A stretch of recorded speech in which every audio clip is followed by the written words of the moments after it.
Assalamualaikum Ustadz. Izin bertanya, ada orang yang mengatakan bahwa dalam surat Al-Ahzab dan An-Nur, di dalam ayat tentang seruan wanita berhijab tidak ada kata wanita berhijab, tidak ada kata tanda kutip wajib menggunakan hijab di dalam ayat tersebut. Karena wanita tersebut dengan kekeh jika memang ada kalimat wanita wajib berhijab, tunjukkan. Ketika saya mencoba menerangkan, saya cek translate memang tidak ada kata wajib. Jadi saya tidak mampu menjelaskannya. Tapi saya yakin jika perintah Allah bukan tawar-menawar lagi. Mohon sekiranya Ustadz dapat menjelaskan kewajiban wanita berhijab walaupun di dalam Al-Quran di terjemahan bahasa ini tidak ada kata wajibnya. Jazakallah. Semoga Allah memberikan rahmat kepada saudari kita yang bertanya, dan pertanyaan ini yang diwakilkan oleh saudari kita sangat berbahagia. Ini menunjukkan bagian dari kekuatan iman yang ingin menggali lebih jauh tuntunan dari firman Allah Subhanahu wa taala. Baik, secara singkat tadi kita bisa dengarkan bahwa beliau mendapatkan pertanyaan dari saudarinya, ya, tidak ada kata perintah wajib ya di terjemahan. Ya, ingat, di terjemahan. Tidak ditemukan di terjemahan kata wajib dari ayat-ayat yang bertutur tentang hijab. Tadi menyebutkan surah An-Nur dengan Al-Ahzab. Baik, sebelum kita sampai ke suratnya, itu tepatnya nanti di Quran surah ke-24 An-Nur ayat 31 dengan Al-Ahzab surah ke-33 ayat 59. Ya. Sebelum sampai kedua surah dan dua ayat itu, saya ingin berikan penjelasan dulu ya. Terjemah itu adalah tampilan ya makna tekstual. Ya, tampilan makna tekstual dari sumber kalimat ya tertentu yang ingin disampaikan kepada kita, keumuman makna tekstualnya. Karena sifatnya tekstual, maka setiap katanya akan diterjemahkan per kalimat tanpa mengandung unsur-unsur hukum yang terdapat di dalamnya. Nah, jadi kalau terjemah itu secara umumnya belum mencakup tuh cakupan hukum, dia hanya menerjemahkan tekstual saja. Contoh begini, kalau di Quran ada kul, maka diterjemahkan dengan katakan. Nah, dia nggak akan berbicara apakah sifat katakan ini hukumnya wajib atau sunnah atau boleh saja. Yang penting ada kul, terjemahkan katakan. Ya, kutiba, terjemahkan diwajibkan. Ya, misalnya di setiap kalimat akan diterjemahkan sesuai dengan katanya saja. Dan terkadang begini, terkadang bahkan terjemah itu tidak bisa masuk pada makna yang dalam, yang membedakan dua kata yang mirip ya, padahal konteksnya bisa berbeda ya, diterjemahkannya sama. Contoh begini, apa artinya insan? Manusia. Insan, manusia.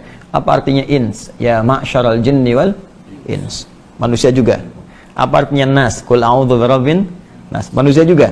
Bayangkan, ins manusia, insan manusia, nas manusia. Kalau ketiganya terjemahannya sama-sama manusia, kenapa diungkapkan dengan kata yang berbeda? Ya. Baik, wahyu pertama turun apa? Iqra, artinya apa? Bacalah. Nanti Anda buka Quran surah ke-29 ayat 45. Di situ tulisannya utslu ma uhiya ilaika minal kitab. Ketika dibuka terjemahan, maknanya sama, bacalah. Yang satu bacalah, yang satu bacalah. Padahal dua katanya diungkapkan oleh Al-Quran dengan kata yang berbeda. Satu iqra, kedua utslu. Nah, karena itu, poin pertama, kita ingin ambil garis besar dulu bahwa terjemah itu tidak membawa hukum fikih. Ya, tapi hanya menampilkan makna tekstual dari rangkaian kata yang diterjemahkan. Ya, jadi hanya menampilkan kata tekstual saja. Kalau kita ingin mengambil hukum dari terjemahan itu, maka kembalikan kepada kalimat asalnya dengan menerapkan kaidah-kaidah hukumnya. Baik, contoh begini misalnya, kita kembalikan ke ayatnya. Baik, tadi di situ berbicara surat An-Nur, ya, surah ke-24 ayat 31. Itu berbicara tentang hijab. Ya, lebih tepatnya dasar hijab yang berbentuk yang paling dasar, yaitu kerudung. Ya, Allah berfirman, wa qul lil mu'minati yaghdudna min absarihinna. Dan Muhammad sallallahu alaihi wasallam katakan, Ya, pada setiap perempuan beriman hendaknya ia memalingkan pandangannya dari yang dilarang. Ya, palingkan pandangannya dari yang dilarang. Wa yahfadna furujahunna, dan jaga kehormatan dirinya. Ya, jangan berzina, jangan selingkuh. Nah, yang paling menarik sampai nanti muncul kalimat dari Allah Subhanahu wa taala, wal yadribna bi khumurihinna ala juyubihinna. Ya. Jadi kata Allah sebelumnya, wala yubdina illa ma dhahara minha, ya, jangan menampakkan tampilan dirinya kecuali yang tampak saja. Ada yang menafsirkan nanti wajah dengan telapak tangan. Kemudian, nah ini dia, pakaikan kerudungnya sampai dengan ke dada. Ya, sampaikan pada perempuan pakai kerudung, ya, batas paling minimalnya sampai ke dada. Kalimat Qur'annya ini berbunyi katakan, sampaikan. Kemudian jangan. Ya. Kemudian perintahkan untuk melakukan. Jadi bahasa Qur'annya itu kalimatnya, qul, katakan. Ya. Kemudian hendaklah. Nah, ini ketika ada satu kalimat dari atas, ya, kepada yang bawah, tingkat yang tinggi kepada yang rendah, ya, dari Allah Subhanahu wa taala tingkat paling tinggi kepada nabi utusannya, maka dalam bahasa Arab disebut amar sifatnya, perintah. So gini, saya pimpinan di perusahaan nih, ya. Anda karyawan. Saya katakan begini misalnya, tolong ke bawah, ya, baik, ambil teh di bawah, baik, maka sifatnya apa? Perintah kan? Tapi kan saya nggak katakan wajib, tidak kan? Saya katakan perintah, tolong ke bawah, ambil teh. Nah, ini Allah menyampaikan kepada Nabi, katakan pada semua perempuan-perempuan, palingkan wajahnya dari yang dilarang, jaga kehormatan dirinya, jangan berzina, jangan tampakkan bagian tubuhnya kecuali yang biasa nampak saja. Baik, ada yang mengatakan wajah dan telapak tangan, lalu pakai kerudung sampai ke dada.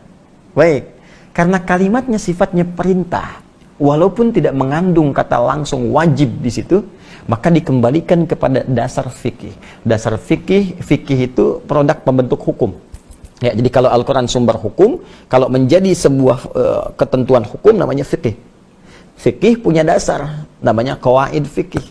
Ya, pokoknya disebut usul fikih. Bingung ya? Oke, karena itu nggak mudah. Jadi kalau belum paham kaidah, jangan bicara hukum. Ini biarkan ulama, ya. Sama kayak kita nyari obat kan, kita tanya dokter, ya. Terus dibikin ramuan. Jadi jangan semua orang bisa ngasih obat, ya. Semua ada spesialisasinya. Nah, maka di usul fikih ini ada kaidah berbunyi begini: al aslu fil amri lil wujub hatta yadullad dalilu ala khilafi. Ya, asal makna sebuah perintah itu mengandung hukum wajib. Ini tidak harus kalimatnya langsung berkata, saya wajibkan. Muhammad katakan pada umatmu, saya wajibkan. Tidak. Jadi setiap ada unsur perintah, ya, maka sifatnya wajib.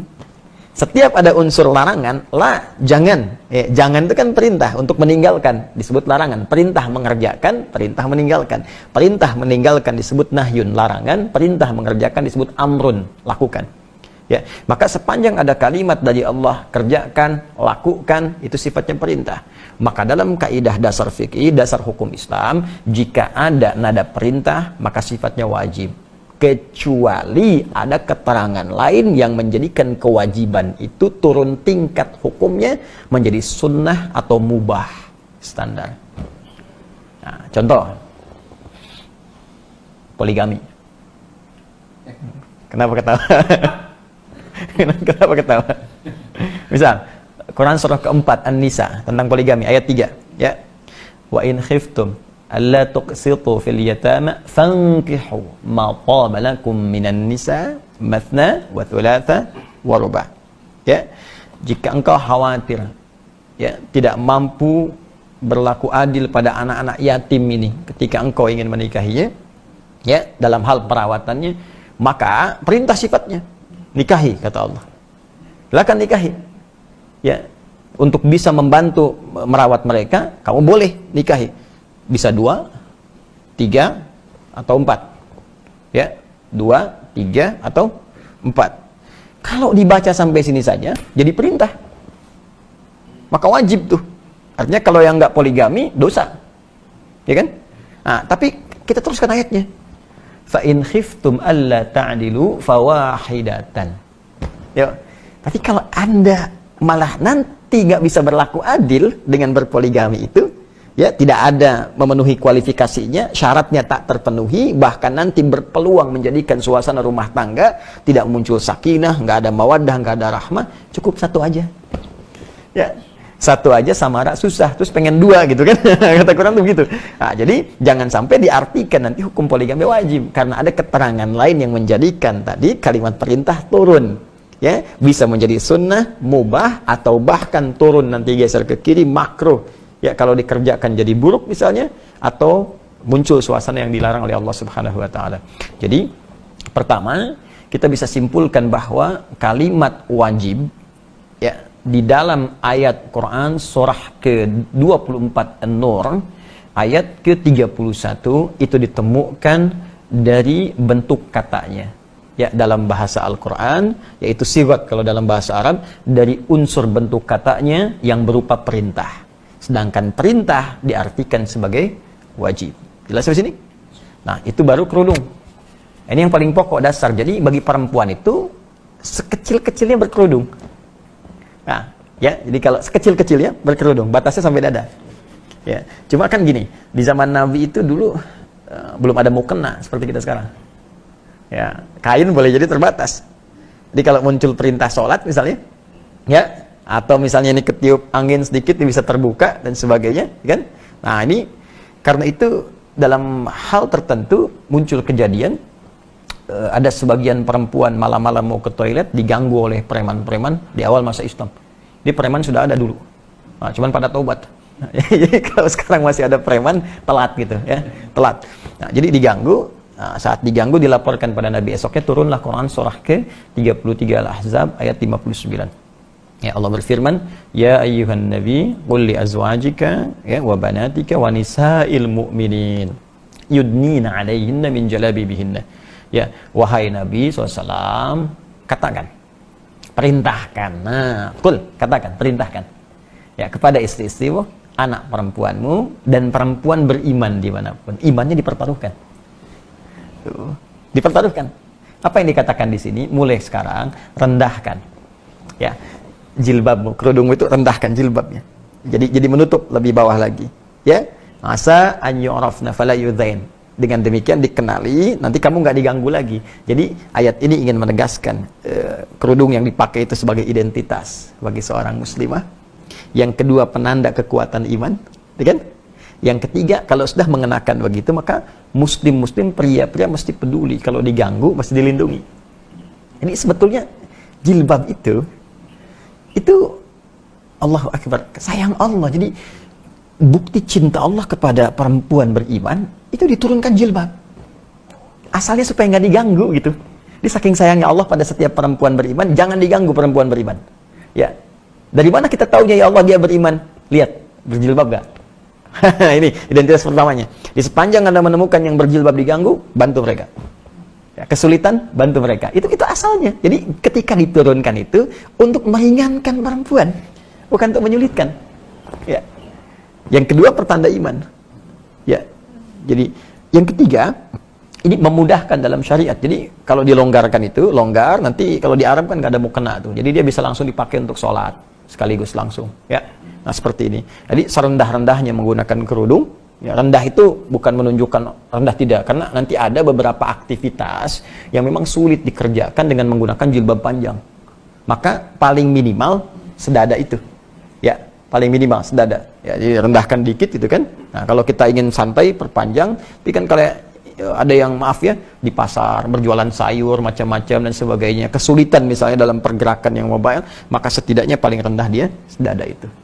Nah, ini yang dimaksudkan di dua ayat tadi. Jadi kata wajib tidak tertuliskan di terjemahan karena memang terkandung unsur hukumnya di balik kalimat perintah di dua ayat tadi. Nah, tapi yang ingin saya tekankan di sini, karena itu belajar agama tidak bisa dicukupkan dengan terjemahan saja, itu berbahaya. Ya, karena itu mesti bertanya. Ya, jadi jangan sampai disimpulkan belajar terjemah langsung paham, tidak. Imam Al-Bukhari menulis tafsir hadisnya sahihnya 16 tahun. Ditulis 16 tahun. Ya, baru bisa disampaikan. Anda baca baru 1 hari atau 16 jam, tiba-tiba langsung jadi mufti misalnya. Kan mustahil.